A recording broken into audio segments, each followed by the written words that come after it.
आणि अकोल्यामधनं अनूप धोत्रे काल विजयी झाले।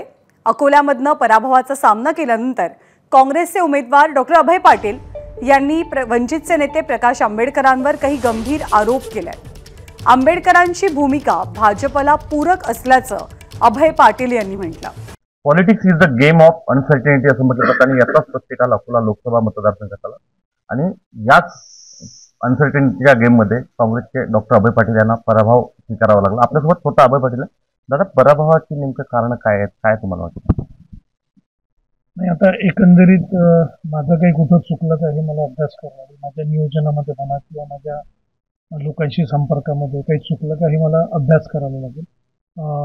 टेक्निकमध्ये, टेक्नॉलॉजीमध्ये, प्लॅनिंगमध्ये, डिसिप्लिनमध्ये कुठं काही चुकलं का ते स्वतः अभ्यास करावा लागेल।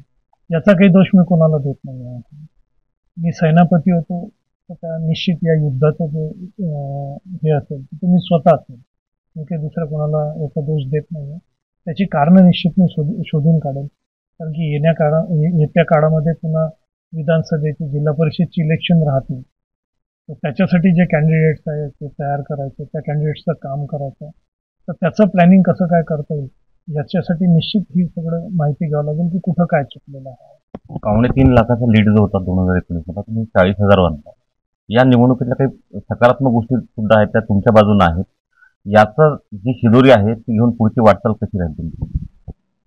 निश्चित आता एक गोष्ट जर पाहिली तर जी परिस्थिती अकोल्याच्या लोकसभेची आहे की इकडे बीजेपी आहे, त्याच्यानंतर वंचित इथं आहे आणि वंचित हे खूप मोठं फॅक्टर आहे जे बाकीच्या ठिकाणी देशामध्ये नाही, इथंच खूप मोठं आहे। वंचित आज इथं असताना त्यांनी 2,74,000 मतं त्यांनी घेतलेली आहेत। तशी ती बेसिकली समजा आज ते नसते तर 2.2 लाखाच्या मतांनी काँग्रेसची सीट आरामशीर इथे निघून गेली आहे। पण इतक्याही कठीण परिस्थितीमध्ये 4,16,000 मतं घेणं ही काही सोपी गोष्ट नाही। ती प्रस्थापितांच्या याच्यात की जे इथं जवळपास स्वातंत्र्यापासून इथं राज्य करतात, म्हणजे त्यांचे आजोबा पणजोबा सुद्धा राजकारणात होते, आमदार होते, हे होते, वडील 5 टर्म त्यांनी पद भूषलेली आहे आणि त्या प्रस्थापिताच्या विरोधात लढाई करणं, स्टेटची गव्हर्नमेंट, सेंटरची गव्हर्नमेंट असताना मोदी, अमित शहा, बावनकुळे यांच्या विरोधात ही लढाई करून 4,16,000 मतदान यांनी इतकी सोपी गोष्ट नाही आहे। थोड्याशा यांनी विजय हातात हिसकून गेलेला आहे। जर तुम्ही तसं जर पाहिलं तर प्रत्येक मतदारसंघामध्ये 3-4 हजाराचा फरक जरी मताचा आम्ही काढू शकलो असतो तर विजयश्री खिचून आणू शकलो असतो। आम्हाला काय एक 23,000 मताचा जरी फरक पडला असता तर आम्ही निवडून आलो असतो। आंबेडकरांच्या भूमिकेबद्दल सातत्यानं बोललं गेलं। तुमचे नेते नाना पटोलेंनी सातत्यानं त्यांच्या भूमिकेवर त्यांचा उपस्थिती दिली। अकोल्याचा जर विचार केला तर सातत्यानं तुमच्यावर वैयक्तिक हमले जे आहेत ते प्रकाश आंबेडकरांनी केले। भाजपपेक्षाही तुम्ही टार्गेट असल्याचं चर्चा जी आहे ती मतदारसंघामध्ये होती। आंबेडकरांच्या एकंदरीत भूमिकेबद्दल तुम्हाला काय वाटतं? व्यक्तिगत त्यांनी माझ्यावर खूपच टार्गेट केलं। माझ्या पहिलीची जी पार्श्वभूमी होती, आताच्या काही फेसबुक, व्हॉट्सअप याच्यावर हे होतं। मला वाटतं एक व्यक्ती जो देशभरात एक खूप मोठ्या समाजाला रिप्रेझेंट करतो, महामानव बाबासाहेब आंबेडकर, ज्यांनी म्हणजे संविधान बनलं, म्हणजे ज्या त्यांच्या आजोबाच्या आदेशाप्रमाणे हा देश आजही चालतो, त्यांनी राजकारणामध्ये इतकी कमी परिपक्वता दाखवायची ही माझ्यासाठी आश्चर्याची गोष्ट होती। एक मॅच्युअर्ड पॉलिटिशियन आज वयाच्या 75वर आहे। मी त्यांच्या म्हणजे काय म्हणजे त्यांचा मुलगा वगैरे हे पाहिलं तर त्या याला आम्ही सहसा त्या एज ग्रुपमध्ये हे होतो। मला वाटतं की इतके मोठे एका राजकारण्यांनी, महामानव बाबासाहेब आंबेडकरांच्या त्यांनी त्यांच्या म्हणजे कार्यकर्त्यांवर याच्यावर त्यांचा कंट्रोल असायला पाहिजे होता की बा कशा पद्धतीचं राजकारण करायला पाहिजे। पण निश्चित आज काँग्रेसने ज्या पद्धतीचं राजकारण इथं हे केलं, ज्या पद्धतीचा आम्ही पक्षाची हे प्रकाराने प्रचार केला, ही गोष्टी एक येणाऱ्या पिढीसाठी पायंडा असली पाहिजे। कुठेही आम्ही आमचा संयम घालवला नाही, कुठेही विचित्र घाण अशा कमेंट्स केलेल्या नाही आहेत, कारण की आमच्या कार्यकर्त्यांच्यावर नियंत्रण होतं।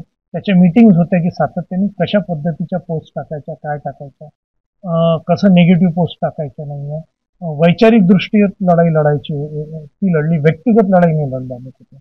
आंबेडकरांचा जास्त रोग जो आहे तो तुमच्याकडे होता आणि भाजपला काहीची मदत झाली त्यांच्या भूमिकेमुळे असं वाटतं? हे तर जग जाहीर आहे, सर्वश्रुत आहे, हे सांगायची गरजच नाही आहे। एक व्यक्ती इथं काँग्रेसच्या सीट पाडायला उभा राहतो, तोच व्यक्ती नागपूरमध्ये गडकरींना मदत करतो. ठीक आहे, म्हणजे गडकरींच्या विरोधात हे करतो, विकास ठाकरेंना हे करतो. तोच व्यक्ती तिकडे बारामतीमध्ये सुप्रियाताईंना सपोर्ट करतो. तोच व्यक्ती औरंगाबादमध्ये इम्तियाज जलीलला पाडायच्या मागे लागतो. तर हे जे असं राजकारण आहे याचा संदेश निश्चित लोकांपर्यंत गेलेला आहे. कारण की यावेळेस जर पाहिलं तर वाढीव मतदानात सुद्धा त्यांचं मताधिक्य वाढलं नाही, उलट 4,000 मतांनी कमी झालेलं आहे. हा विचार त्यांनी करायला पाहिजे. फार मोठा विश्वास पराभवानंतरही लोकांनी तुमच्यावर टाकलेला आहे. 4,16,000 मतदान, 2 मतदारसंघात तुम्हाला आघाडी आहे. पुढच्या काळात अभय पाटील त्याच तडफेनं आणि त्याच ताकदीनं लोकांच्या सेवेसाठी उपलब्ध असतील असं लोकांनी अपेक्षा करायला हरकत नाही. मी 30 वर्षापासून मी कुठेही डगमगलेलो नाही आहे. मी नेहमी समाजामध्ये राहिलो, तळागाळातल्या लोकांमध्ये राहिलो आणि जाती पातीचे बंधनं, धर्माची बंधनं तोडून मी नेहमी राहिलेलो आहे. आज जर तुम्ही एक गोष्ट पाहिली तर प्रत्येक बूथवर मला मतदान आहे, प्रत्येक बूथवर. म्हणजे मग तो कोणत्याही जातीचं एरियाचा डॉमिनन्स असो तिथं आहेत मला, प्रत्येक याच्यात आहे. त्याउलट तुम्ही बऱ्याचशा बूथवर तर बीजेपीला 0 मतदान आहे. म्हणजे याचा अर्थ कुठंतरी ध्रुवीकरणाचं राजकारण त्याच्यातनं दिसून येते त्यांच्याबद्दल, माझ्याबद्दल नाही आहे. ठीक आहे, निश्चित आहे की तेवढ्या लोकांच्या मनापर्यंत पोचून येतात शकलो, पण 4,16,000 लोकांच्या मनापर्यंत पोचणे आणि त्यांच्या हाताने पंजाचं बटन दाबून घेणे याला अकोला जिल्ह्यात तरी खूप मेहनत लागतो आणि खूप हे लागतं. 4,16,000 लोकांचा आपल्यावरचा विश्वास जो आहे त्याच शिदोरीवर पुढची वाटचाल आपली असेल आणि लोकांच्या सेवेत आपण कायम तत्पर असू असा विश्वास जो आहे तो डॉक्टर अभय पाटील यांनी व्यक्त केला आहे. उमेश अलोणे, एबीपी माझा. एबीपी माझा, उघडा डोळे बघा नीट.